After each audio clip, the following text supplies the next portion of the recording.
Assalamu alaikum and peace be with you. This is Imam Malik Mujahid and welcome to Muslim Network TV. You can always watch us on Galaxy 19 satellite, Amazon Fire TV, and Roku, and also on our website, muslimnetwork.tv, YouTube, and Facebook pages. Pretty soon we'll be on Apple TV as well. Um, it is an amazing time. Is the world changing or is it staying the same? Last week, a 75-year-old fragile man in Buffalo, New York, was talking when police shoved him on the sidewalk and he lay bleeding from his head. And you can see on the video him bleeding, blood dropping from his head. And police officer, you can see they passing by. He's identified as Martin Gugino. He's a longtime peace activist, a pacifist. He actually stands for other pacifists. He made it recently a series of video statement about the sentencing of King Bay Plowshare 7 activist who entered a major nuclear weapons facility on March 4, 2018, on the 50th anniversary of Dr. Luther King's assassination, to non-violently, symbolically disarm the weapons there. He was a peace activist. While a non-violent peace activist are standing up, there is a conversation in our country about non-violence. On May 29th, Nicole Hannah Jones, a Pulitzer Prize-winning journalist with New York Times, who is also a historian of civil rights movement, she tweeted that nonviolence movement has not worked for Black America. That was May 29th. A day later, on May 30th, two young and bright lawyers sacrificed their whole career as they're accused of bombing an empty police car. Colin Ford Mattis was a Princeton-educated corporate lawyer making $250,000. And with him was Uruj Rahman, who provided legal services for the poor in the city of New York, in Brooklyn to be exact. Now they're accused of these crimes. They were released on bond, and now they were appealed. They're back in jail. Both are immigrants. One is Black from Jamaica. One is a Pakistani practicing Muslim woman. All their friends say they were the best people they knew. What is happening to the best people?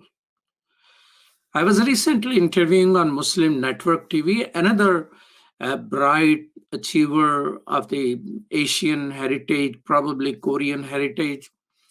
And she told us right on Muslim Network TV that rioting on the streets and looting is justifiable. I was shocked. I didn't know how to respond and what if I ask other guests to talk about that. So I was wondering if the non-Blacks who are as active in Black Lives Matter movement and Black liberation movement as Blacks themselves, is enough leading people towards violence. Why so much of America believes that nonviolence is not working? To discuss that, we have a very nonviolent anti-war writer and activist, David Swanson. David, welcome to Muslim Network TV. Thank you. Great to be here. David Swanson is an anti-war and peace activist who was nominated for the Nobel Peace Prize for his efforts. He is current executive director of World Beyond War, an internal campaign dedicated to end wars. and the campaign coordinator for Roots Action, a grassroots initiative striving to motivate others to help enact positive change. He has written 2 books, War is a Lie, and When the World Outlawed War, and was awarded the 2018 Peace Prize by the U.S. Peace Memorial Foundation. How are you, David? I can't complain, but I probably will. Good to see you. Are you hopeful about the world? I'm really not hopeful or pessimistic because I don't really have time or see much use in either thing. I'm engaged in doing what I can, what little bit I can contribute to trying to make the world a better place without worrying too much about whether it looks like I'm going to succeed or not. But if we wanted something encouraging, something unexpected, something with victories and accomplishments that I didn't predict coming, this past week or so is a wonderful example. So all the everything is hopeless and therefore we shouldn't try voices should put a mask on now, because we're seeing things happen that people said never could. What do you mean? What did people say never could is happening now in your view? Well, traditionally, the United States has a very low level of activism. As you and I have discussed, there's, pretty much vote or sit down and shut up. But these are your choices. Nothing else does any good, right? And yet we have activism, large, crowds active repeatedly, day after day, in dozens and hundreds of places across the United States. Now, admittedly, actions in solidarity, marches about the abuses in the United States in foreign countries that are larger than the ones here. And we ought to be deeply ashamed, as always. Nonetheless, huge amounts of activism in the United States resulting already in bills in Congress with talk about passing them, in complete change of conversation about the police, action by the Minneapolis City Council to begin dismantling the police, almost unheard of. A week and a half ago, we have seen 4 police officers indicted for murder and aiding and abetting murder of a black man, which is, a rarity in the United States. We've seen apparently that there can be limits on what the New York Times editorial page will defend in the way of its promotion of evil. Same with Twitter. Twitter too will place random and inconsistent limits, but some limit on the glorification of violence. We've seen this shift to where it's possible to talk about moving money and resources out of armed policing and into human and environmental needs, which of course those who care about peace in the world and the other 96% of humanity outside of the United States are attempting to build on and to suggest that we ought not to send armed soldiers and police to abuse people abroad either, and that we ought to move a bit of the massively larger resources out of militarism and into human and environmental needs. But we are seeing this that I didn't predict. I don't know if you predicted this, but this is despite a pandemic and shelter-in-place orders. And a week ago, the idea of violating those directives and going out and protesting was associated with the Republican Party and right-wing racist violence. And despite all of these things, people now after the fact was, it's because of those things. Well, I didn't predict it, and I find it very encouraging. So you put an interesting, dichotomy: either vote or just sit and shut up. And people have found a middle path: don't sit and shut up. But what about this thing? Do you think if the marches would have been just utterly peaceful, this would be achieved? Or do you think, just like the New York Times reporter I mentioned, that violence played a role in getting the movement going? Well, it's hard to give a lengthy and elaborated argument in Twitter, but based on that tweet, as you recited it, I would suggest that she is demonstrably and wildly mistaken. That if you look at history in the United States and around the world, and in particular at the history of rights for African Americans in the United States, she couldn't be more wrong. That a gruesome, violent civil war did not end the abuse of African Americans in the United States in remotely the way that it ought to have. In fact, things got worse for many in the Deep South. It was a civil rights movement that was largely nonviolent, though of course not entirely nonviolent, that had the biggest impact thus far. And it is actions in recent years and recent days that are overwhelmingly nonviolent that have had the biggest results thus far. If you look at studies done by people like Erica Chenoweth and Maria Stefan, looking at actions in the past century that have been principally nonviolent or predominantly violent, it's the ones that are nonviolent around the world, actions, campaigns against tyranny and abuse, and even against foreign occupation by militaries, that have been over twice as likely to succeed, not guaranteed in any way, and certainly not involving nonviolence by their opponents, for God's sake.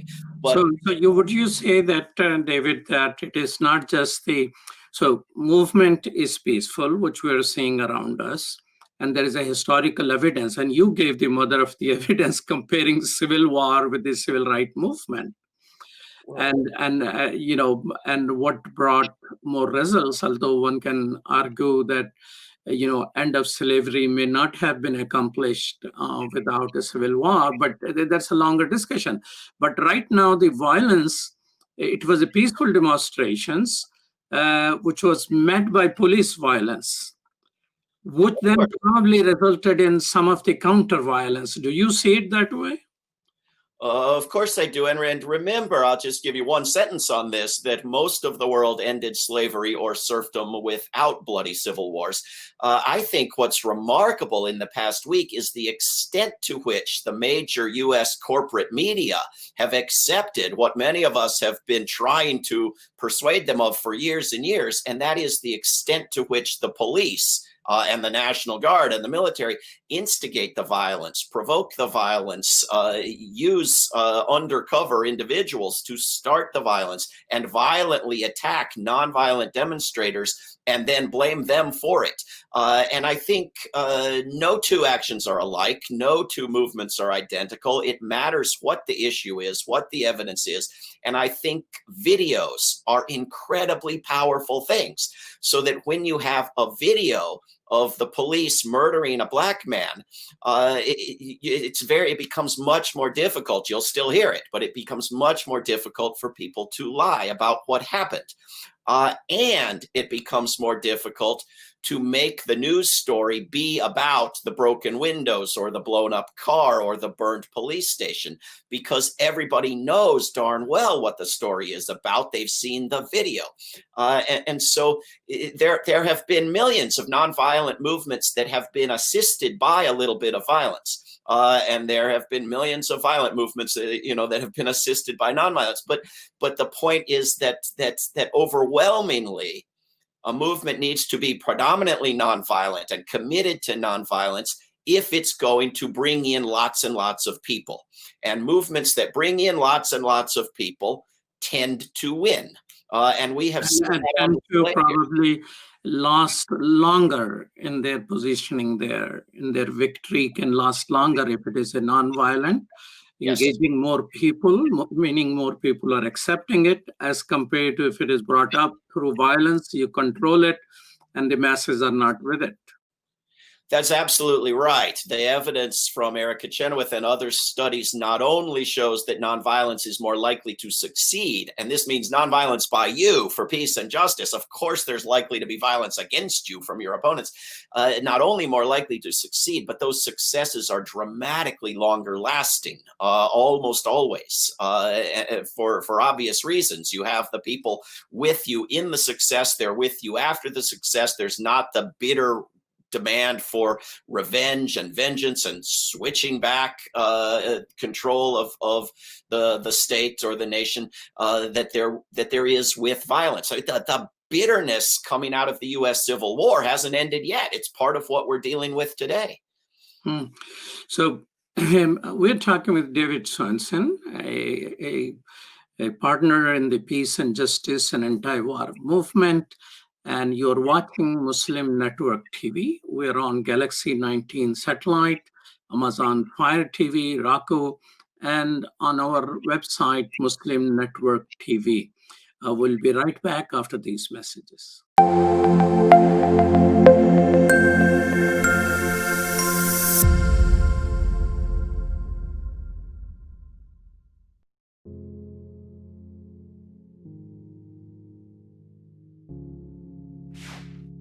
We are Justice for All. Headquartered in the heart of downtown Chicago, Justice for All is a global humanitarian initiative dedicated to raising awareness for human rights concerns impacting vulnerable minority groups. We promote policies that protect religious freedom, address the root causes of mass displacement, and recognize the plight of refugees and forced migrants. Our diverse team of staff and volunteers, led by Imam Mujahid, work tirelessly to help Justice for All achieve their goals. Past campaigns covered a wide range of humanitarian concerns. Through Bosnia Task Force, imams and leaders of Chicago's Muslim community worked to ensure Bosnia became a top national issue. This led to life-saving American policies in Bosnia. A key accomplishment was helping to get rape declared a war crime. Initiatives also included Kosovo Task Force, Central African Republic Task Force, and Flint Coalition, which brought awareness to the water crisis affecting the people of Flint, Michigan. Highlights of our work include supporting Black Lives Matter,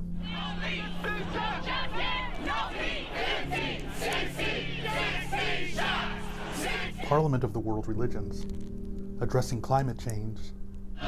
So wasteful consumption starts the ruthless production, and that's where we need all the fossil fuel in the world.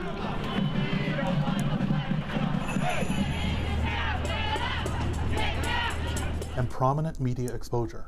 This is Imam Mujahid, President of Justice for All. And I'm the Director of Outreach for Justice for All. And that's why we need to go back to what worked. Today we're demanding an apology from the CEO of Costco. The Chinese crackdown on Uyghurs and other Turkic people has only gotten worse. Current programs such as Burma Task Force advocate for the rights of Rohingya refugees in Bangladesh, internally displaced populations, and all those denied freedom of movement and at risk of starvation. Through this, we mobilized thousands of calls to elected representatives. This paved the way for the U.S. to increase funding for Rohingya refugees from $30 million to $210 million. Two of our documentaries were featured on international news outlets. The Rohingya People, a slow-burning genocide, on BBC World News, and Rohingya Refugees Tel Aviv Massacre was featured on CNN. We've organized rallies, UN mission visits, expanded presentations on campuses, promoted research and report writing, outreach to think tanks, media, and other influencers. Faith Coalition educates about the Rohingya genocide and crimes against humanity faced by ethnic groups in Burma.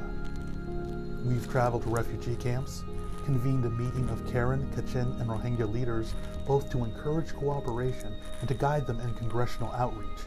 We organized Rohingya Advocacy Day. This led to over 100 participants visiting the offices of 60 U.S. senators and congressional representatives. Free Kashmir advocates for the people of Kashmir. Long-term goals include the call for self-determination, the end of the Indian military's occupation of the territory, and raising awareness of Kashmiri issues among the American people. After the August 5th reinvasion of Kashmir, we organized national protests in front of various Indian government buildings. Partnered with Stand with Kashmir, and launched a petition condemning the Gates Foundation's decision to present Prime Minister Modi a humanitarian award. Save Uyghur informs Muslims and neighbors of other faiths about the ongoing cultural genocide of Uyghur Muslims and mobilizes public support. Our projects include boycotting Chinese products with our Fast from China campaign, pushing Bill S-178 in the Senate, and organizing a nationwide protest of Costco.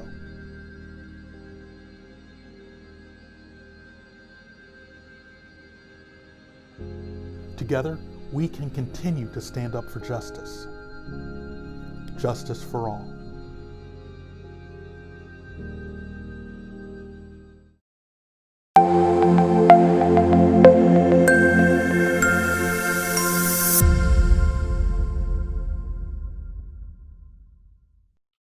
Welcome back to Muslim Network TV. And this is Malik Mujahid, your host, and I'm talking with David Swenson. David, one of the thing which we were discussing about the violence and nonviolence, that nonviolent movement may take more time, but engages more people and have a lasting impact. And you were referring to some research in that regard. Tell me about this. You are currently campaigning against demilitarization of police. And I cannot take away from my mind an image in which a young mother is standing up in front of two human beings who were so heavily dressed up in militarized uniform. I don't know even military can fight like that. So heavily loaded up, and they cannot even walk straight, are trying to arrest her. And I say, what is this? And that was probably a very cartoonish example of the militarization of the police. Now, in this episode, in this movement, which is currently around us, we have seen police, there is a protest against police violence, which resulted in murder of an unarmed black man, George Floyd. But at the same time, the response from police came in the shape of a violence as well. Is the violent response is the result of the training, is the result of the militarization, a result of not learning how to control crowd peacefully? Because there are examples, for example, somewhere in Michigan, a police sheriff asked them, what do you want me to do? While his militarized police was there. Protesters say, well, march with us. And he took out his gear and we started marching, and it resulted in a very non-violent, non-confrontational. There are police officers who are taking a knee. But by and large, response has been a response of violence. So tell me, is it the militarization of police or training? Who's doing the training? Are you doing the training? There are police departments in the United States who, to their credit, are getting training in de-escalation and conflict resolution and in avoiding instigating violence and problems. But there are also police departments getting trained in so-called warrior training by private companies run by former members of the U.S. military who are pushing policing as a form of warfare. And guess who are the enemies? We are the enemies in this warfare. There are also trainings conducted by the U.S. military and by foreign militaries, including the Israeli military, of U.S. police departments, including... Wait a minute, David. You said that there are former military training personnel training police, but current military directly training police, and there is Israelis training police. Yes, the Israelis train U.S. police departments in the United States and in Israel on trips they take to Israel. And the U.S. military provides military weaponry to police, tanks and mine-resistant vehicles and all variety of guns and weaponry provided to domestic police forces in the United States by the U.S. military. This is, and it's not just the weaponry and it's not just the training, it's the entire culture and the promotion of the idea that police are a force for war. And this is something that permeates U.S. culture, including the culture of those of us as activists trying to address the problem of police. You can't turn on Netflix or Amazon without being told very insidiously that violence is the answer to all problems. And of course, in reality, it is not. But it's hard to break free from having seen those images so many millions of times if you've grown up in this country. Well, tell me why then, you're logical, you're passionate, you have dedicated substantial amount of your life to the peace movement. But do you think peace movement is growing? I mean, the people who are marching today, they're marching for the fellow citizens who are being murdered. But will they be standing up for wars which are far away from their eyes? This is what many of us have to try to make happen by informing people of the connections, right? This policeman in Minnesota was trained as a policeman in the U.S. Army, as an Army policeman at Fort Benning, Georgia, where they train people to torture and assassinate and instigate coups in Latin America against dark-skinned people. So this was not just. What do you mean by they train people to torture? Isn't torture banned in our country? Yes and no. The School of the Americas, among other institutions of the U.S. government, which used to be down in Panama and lately has been at Fort Benning, Georgia, and has been renamed, but is the same outfit, has long trained people to engage in coups and military and militarized police repression for dictatorships south of the U.S. border.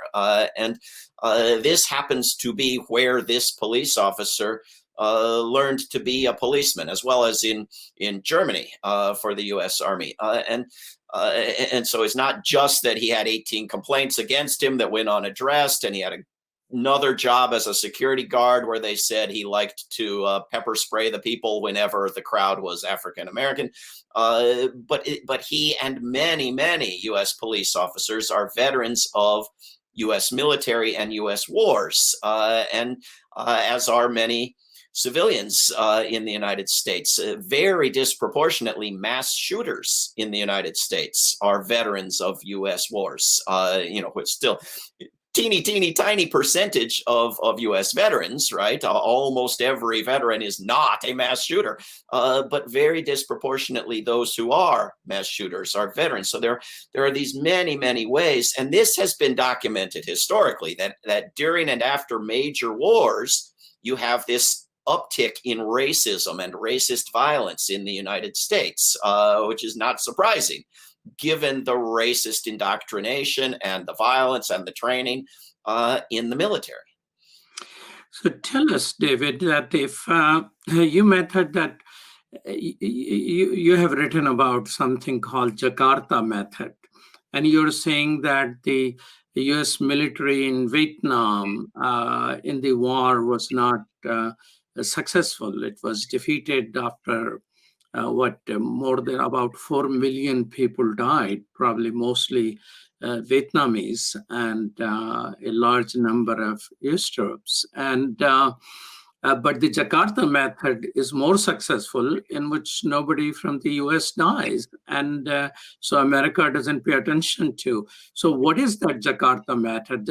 I'm quite interested in that, because Jakarta is in Indonesia, which is the largest Muslim country in the world.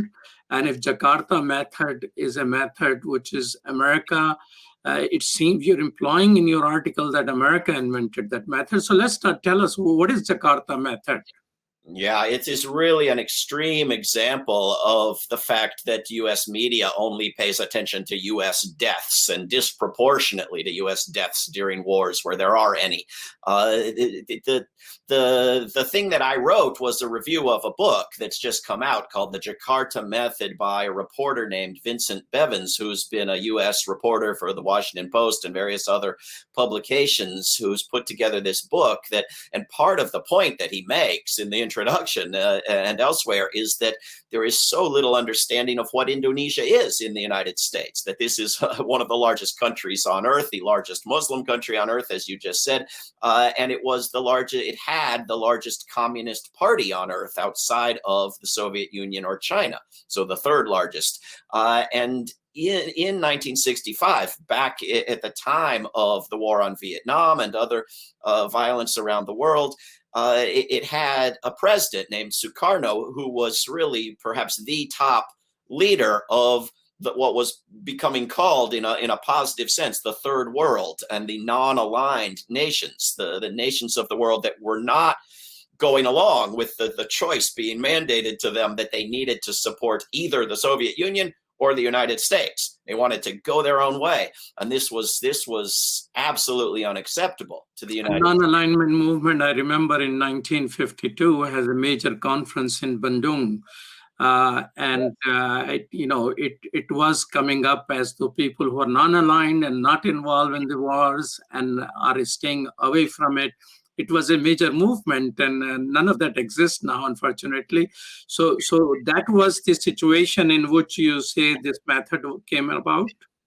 Well, along with various other coups and assassinations and violent and nonviolent efforts, perhaps the major blow to the third world and to the non-aligned movement was the overthrow of the government of Indonesia, assisted by the CIA and by the US government, with the technique of mass murder of civilians, of men, women, and children, at least 1 million. Nobody knows the actual number, but this was something that the United States had tried in Iraq and in South Korea and elsewhere of providing lists of leftists, of communists, of people who should be murdered, and instigating a campaign of mass murder of these people and of random civilians, a reign of terror, in order to overthrow a government and put in place a right-wing military. And because this was so successful in Indonesia, if you can call mass murder successful, and because no US troops, so far as anyone was told, were killed or even injured in the process, it wasn't news. There wasn't a mass movement against it back in the United States, where there were marches and demonstrations against the war on Vietnam, but also against the draft and against the suffering of US troops in Vietnam. And so it got a completely different presentation. Isn't this the responsibility of peace movement of that time, that they were talking about Vietnam, whose stories were online, but they didn't pay attention to the stories which were not online, which was like what was happening in Indonesia, Jakarta at that time. So why peace movement sometimes doesn't give a proportionate focus? I saw the same thing in America and in anti-war movement. I was among the marchers too against the Iraq war. Well, everybody was silent about the Afghanistan war, that although Afghanistan war is kosher, and it is the bad thing is only the Iraq war. So why peace movement, while being providing a moral leadership, picks and chooses between what they speak about? I think often there's the mistake that activists make of making limited strategic demands, like we will get military weapons out of the hands of police and we'll worry about dismantling the police later as a future step, because they think they can get those demands, and then carrying over those compromises into rhetoric. So they don't even talk about dismantling the police. And so you see this in taking on wars. If you're going to end the war on Iraq, you focus on ending the war on Iraq, and you talk that way too, and you pretend the war on Afghanistan is a good thing. We have to end the war in Iraq so we have more resources to devote to the better war, the war on Afghanistan. I'm against the dumb wars, as Barack Obama said in Chicago. And so we have this limited focus, and you see it in other ways. The peace movement wants to end drone murders around the world, and doesn't focus as much on police murders in the United States, which outnumber thus far drone murders around the world. And so at some point we have to broaden our vision, to look at all the violence, all the murder of all types, where there are wars, where there are unofficial wars, and where there is violence that isn't called a war at all. You're watching Muslim Network TV, and this is Malik Mujahid talking with David Swanson, who is a nonviolent peace activist, anti-war activist. And Muslim Network TV is always on Galaxy 19 satellite and muslimnetwork.tv, as well as Amazon Fire TV and Roku. We'll be right back after these messages.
Welcome back to Muslim Network TV, and with me is David Swanson, and we're talking about war and peace and the peace movement.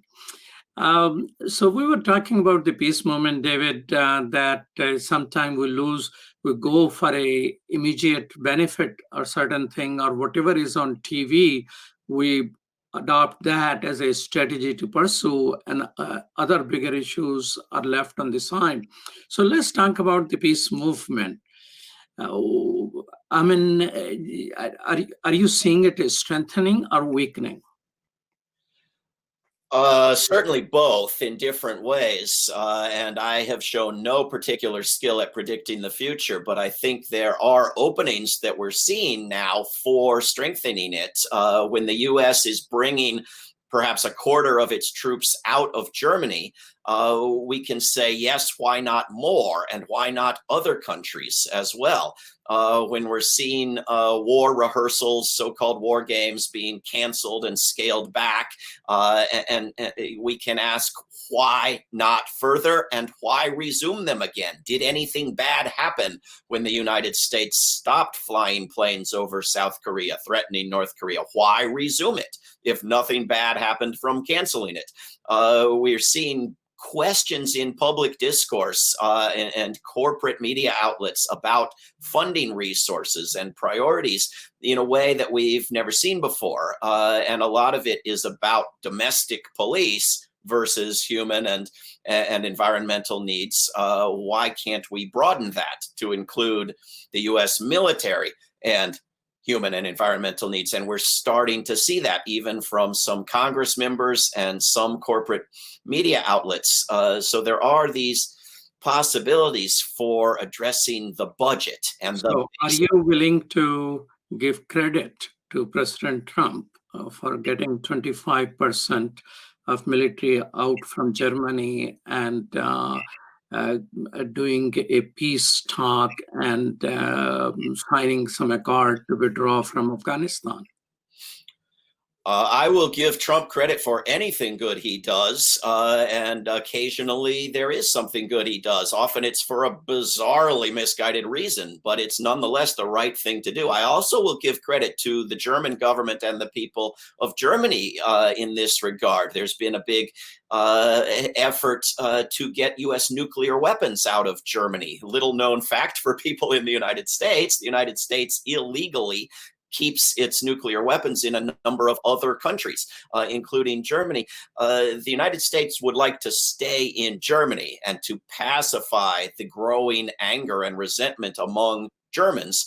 And so this is something of a step in that regard, and it's the right one. And Trump is to be applauded. At the same time, Trump is to be impeached and removed from office immediately for instigating racist violence, among many, many other things, as many of us have been demanding for 4 years now. But when somebody does something right, you say, yes, more of that. If somebody asks you, David, define the peace movement in America in 10 words, what is peace movement in America? Organized, nonviolent, educational, and activist effort to end organized violence. That's 12 words, brother. That was supposed to be 10-word statement. How many words did I go over? So the thing is that, I will take you to United National Anti-War Coalition. And you have spoken there, I have spoken there. At one time, there was quite a bit of Muslim participation, which withered away. And I saw from my eyes, peace movement, which developed quite a bit of strength during the anti-Iraq war, was weakened. Why was it weakened? And whatever was left in the shape of UNAC, I think they did 2-3 national conferences, and then they withdrew from it. Muslim community came out of it because they were supporting Assad, which was a oppressive regime based on the experiences of variety of Muslims who came out of Syria. And Muslims say, well, we want to be anti-war, everything, but why we are not supporting the peace movement and nonviolent resistance in Syria?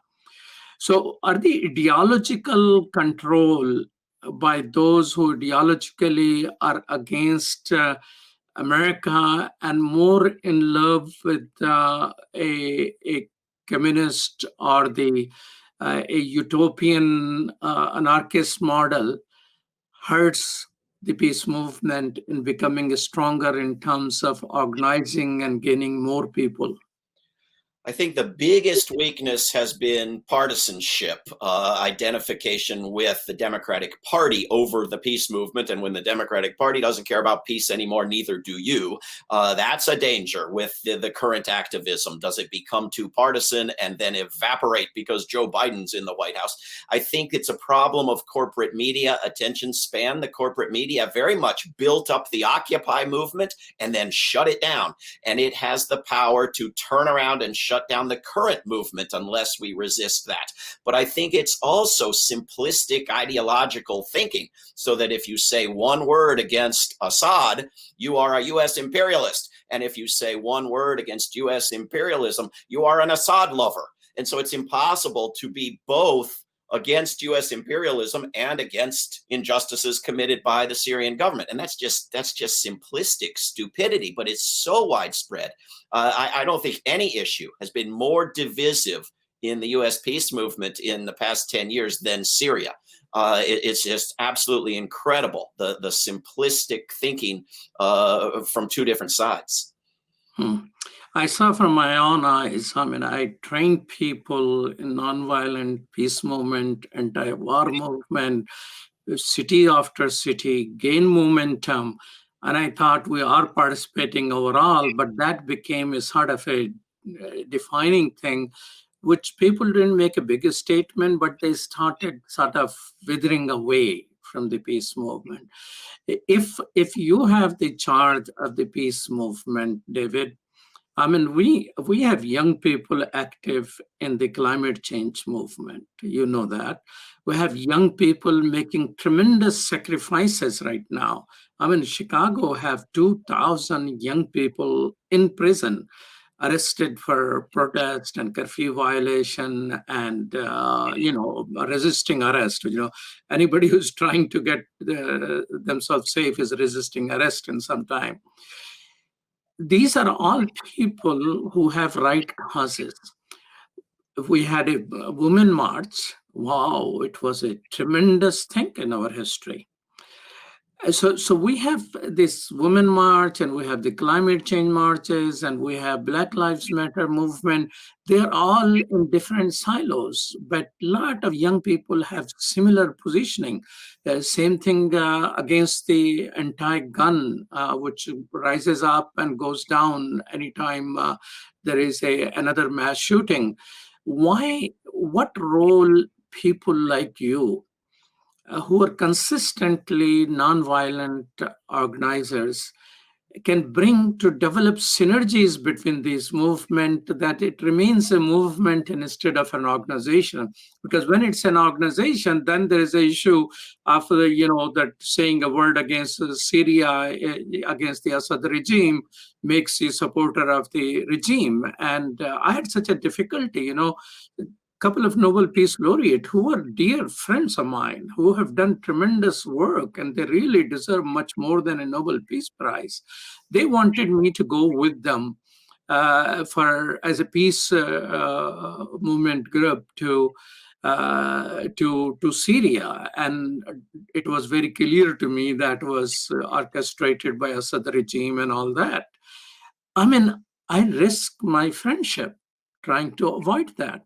So what you think about this? What are your ideas? How we bring synergies to these multiple movements so we become powerful and liberate our country from militarism abroad and militarism at home? I mean, the cruelty at home is reflected in cruelty abroad. Cruelty at home, somebody can show us in a video.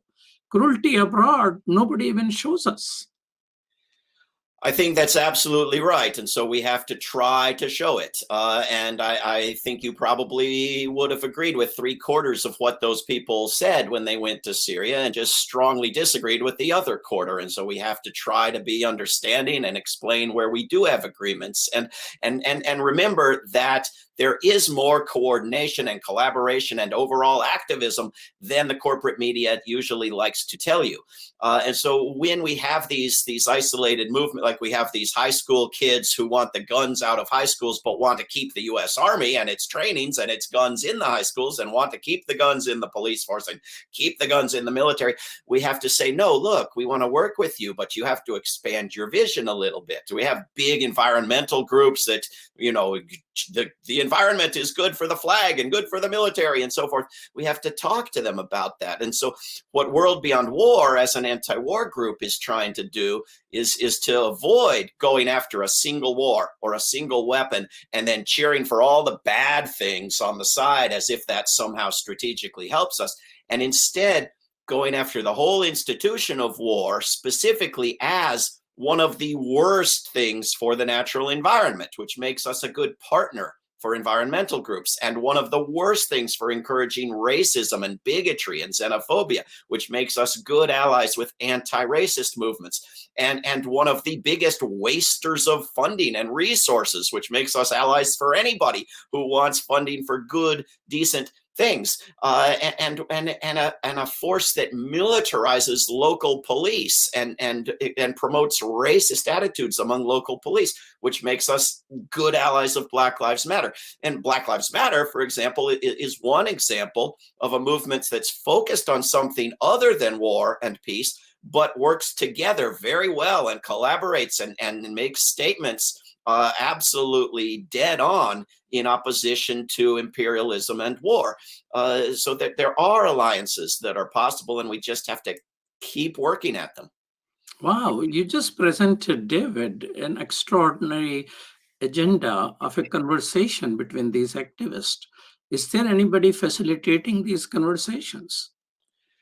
Well, there always are more needed, and any ideas are welcome, and any initiatives and assistance is welcome. But we've been trying at this in terms of World Beyond War for the past 5 or 6 years that it's been around. We had a conference 3 years ago with anti-war and environmentalist groups about the sense that this needed to be one movement, and we are doing more and more online courses in this age we're in at the moment, and we have one coming up starting in July on war and the environment as a single issue at worldbeyondwar.org. So it is something we're trying to work on.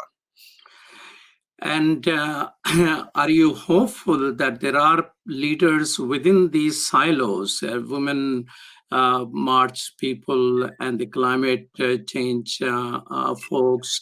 Are there leaders among them who are convinced of this strategy to develop synergy? Do they feel need for the developing synergies?